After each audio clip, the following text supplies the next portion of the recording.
the dude abides.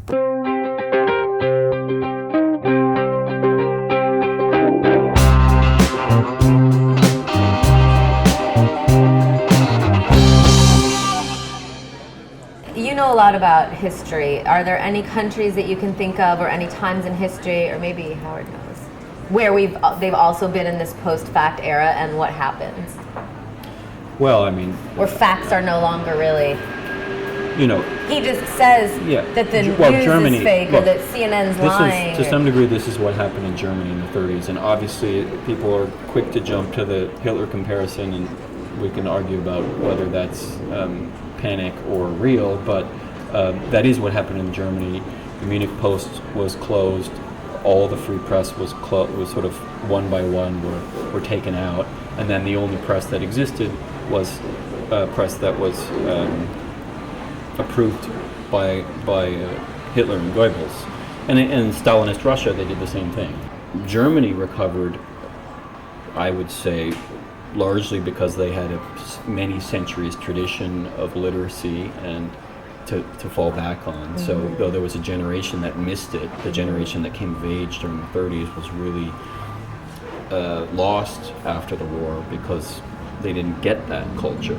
But that culture still existed in Germany. And also, you know, let's give some credit, I think, to the United States rebuilding Germany and ensuring free press and ensuring the values, the American values of 1945 of, you know, the rock solid free press. Of course, America had its interests as well, but in general, there was a push to rebuild society with that as a complete foundation. And free press doesn't mean you can say whatever you want. Free press means you can say the truth and you have to back it up with research. And what we've lost now is the backing it up with research. It's like if you can shout it into, you know, on a talk show, then it's a fact, you know, like with climate change. Someone can shout that it's actually a government conspiracy to steal money from oil companies and take away freedom because secretly they want us all to be communist.